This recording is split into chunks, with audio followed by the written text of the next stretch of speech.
오늘 우리가 읽은 여호수아 6장에서 드디어 견고한 여리고성이 무너졌습니다.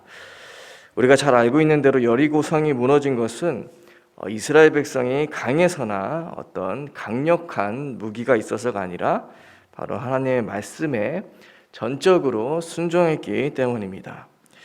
하나님께서는 여호수아에게 성 주위를 매일 한 번씩 돌되 6일 동안 그렇게 하고 7일에는 성을 7번 돌며 백성들로 큰 소리로 외치면 성벽이 무너져 내릴 것이라고 말씀하셨습니다. 하나님께서는 왜 이런 방법을 이스라엘 백성에게 명하셨을까요? 이스라엘 백성이 하나님의 말씀을 그저 이렇게 하면 여리고가 무너지겠구나 하는 방법으로만 받아들이면 여리고성이 무너지지 않았을 것입니다. 왜냐하면 하나님 이스라엘에게 명하신 3절에서 5절까지의 방법은 말 그대로 방법이었기 때문입니다. 본문 2절에 보면 보라 내가 여리고와 그 왕과 용사들을 내 손에 붙였으니 라고 나옵니다. 하나님께서 그들을 이스라엘 손에 붙여주시지 않았다면 성 주위를 아무리 돌아도 여리고는 무너지지 않았을 것입니다. 그렇기 때문에 여리고 성이 무너진 이유는 이스라엘 백성이 하나님의 말씀을 믿고 순종할 때 무너졌다는 말이 됩니다. 이렇게 여호수아는 하나님이 말씀하신 대로 이스라엘 백성도 또 순종하였습니다. 히브리서 11장 30절에도 믿음으로 7일 동안 여리고를 두루다니며 성이 무너졌으며 라는 말씀이 나옵니다. 즉 7일 동안 여리고를 두루다닐 수 있었던 것은 이스라엘 백성이 하나님께서 말씀하신 그 약속을 여호수아와 이스라엘 백성이 믿었기 때문입니다. 어제 우리가 묵상한 5장의 말씀처럼 이스라엘 백성이 광야 2세들에게 할례를 행하는 동안 여리고 주민과 가나안 족속들은 충분히 이스라엘 백성들을 칠 수 있었지만 하나님께서 그들의 마음을 두렵게 하셨기 때문에 이스라엘 백성이 할례를 받고 회복하는 동안 아무도 그들을 건드릴 수가 없었습니다. 그리고 여리고성을 도는 동안도 여리고 주민들이 용기를 내서 성 주위를 돌고 있는 이스라엘 백성에게 화살을 쏘거나 돌을 던져서 칠 수도 있었지만 그들은 두려운 나머지 이스라엘 백성이 여리고성을 도는 날 동안 아무것도 하지 못하고 있었습니다. 정확히 말하면 아무것도 하지 않은 것이 아니라 하지 못한 것입니다. 이렇게 하나님께서 우리에게 요구하시는 믿음은 우리의 수준을 벗어난 믿음을 요구하지 않으십니다. 미리 가나안 족속으로 하여금 이스라엘 백성들을 건드리지 못하도록 두렵게 하셨고 그렇게 만들어 놓으셨기 때문에 안전히 할례도 행할 수 있었고 여리고 성도 돌 수 있었던 것입니다. 이것을 모두 경험한 이스라엘은 믿지 말라고 해도 하나님을 믿을 수밖에 없었을 것입니다. 혹여나 이스라엘 백성 중 할례를 행할 때 또 성을 돌 때 적들이 쳐들어오면 어떡할까? 화살을 쏘거나 돌을 던지면 어떡할까? 이렇게 믿음이 부족한 사람이 있었다고 하더라도 공동체가 함께 받은 말씀을 지켜 행할 때 일어나는 일을 보면서 그들은 하나님을 신뢰하게 되었을 것입니다. 여호수아는 하나님께 받은 말씀을 제사장들과 백성에게 전달했습니다. 그러자 그들은 그 말씀대로 진행하고 행했다고 본문 8절과 9절에 나와 있습니다. 이것이 바로 말씀에 순종하는 믿음입니다.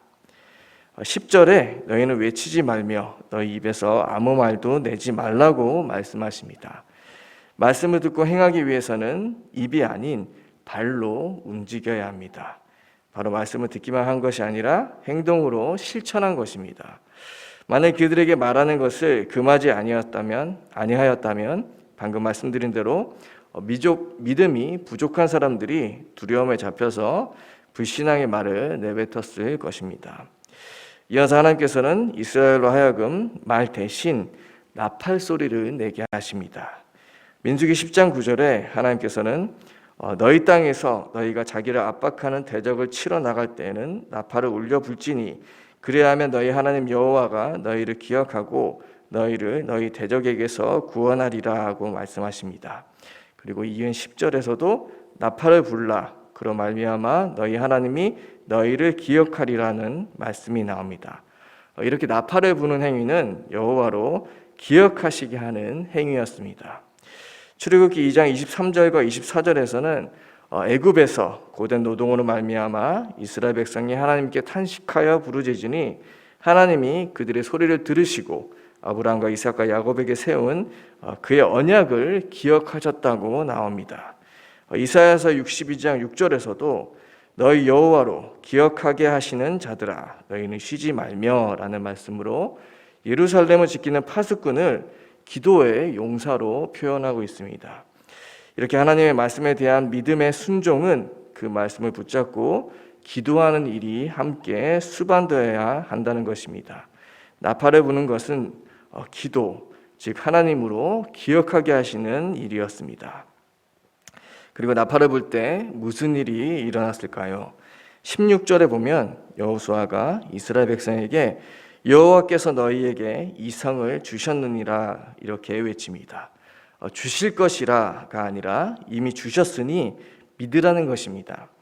하나님의 말씀이 그들에게 주어지자 그들은 실천하였고 그 말씀하신 바를 기억하시도록 나팔을 불며 외쳤을 때 비로소 난공불락의 여리고성이 드디어 무너진 것입니다. 오늘도 우리는 많은 기도 제목을 이 자리에 가지고 나왔습니다. 하지만 우리가 오늘 말씀을 통해 기억해야 할 것은 우리의 기도 또한 주신 말씀의 성취를 위한 믿음의 기도가 되어야 한다는 것입니다. 아브라함과 이삭과 야곱에게 주신 언약을 이루시기 위해 하나님께서는 이스라엘 백성에게 말씀을 주셨고 그 말씀을 믿어지게 하셨고 또 그 말씀을 순종하며 기도했을 때 여리고성이 무너졌습니다. 예수님께서는 우리가 온 땅에 복음을 전하는 증인이 될 것이라는 약속을 주셨습니다. 우리가 예수의 제자로 부름받았음이 믿어지도록 하나님께서는 우리에게 매주일 강단 말씀을 통해서 말씀하고 계신 것입니다. 그 말씀을 믿는 믿음을 가지고 우리가 기도할 때 하나님께서는 우리로 영혼 구원하여 제자 삼는 예수의 제자된 삶을 살아가도록 만들어 주실 것입니다. 그것이 우리 삶의 우선순위가 되었을 때 하나님께서는 우리의 다른 모든 기도 제목도 이루어 주실 것입니다. 그것이 우선되지 못하게 하는 우리 안에 세워진 견고한 여리고가 이스라엘 백성과 같이 말씀에 순종하며 기도할 때 무너지는 역사가 오늘 기도하는 시간 이루어지기를 간절히 축원드립니다. 기도하겠습니다. 하나님 아버지, 아브라함과 이삭과 야곱과 맹세하신 그 언약을 이루시기 위해 하나님께서는 이스라엘 백성들을 출애굽시키시고 가나안 땅으로 들어가게 하셨습니다. 또 주신 약속이 성취되기 위해서 아이성과 여리고성은 무너질 수밖에 없었지만 하나님께서는 이스라엘 백성으로 하여금 하나님의 말씀을 믿고 기도하는 훈련을 이 성을 무너뜨리는 사건으로 그 훈련을 시키신 것입니다. 매주 강단을 통해 주시는 말씀 또한 우리로 예수의 제자된 것을 기억하고 예수님이 주신 세계복음화의 언약을 이루기 위함임을 우리로 항상 기억하게 하시고 그것이 우선되게 하여 주시옵소서. 그래서 하나님께서 우리의 삶을 통해 여리고가 무너지는 역사가 항상 이루어지게 하여 주시옵소서.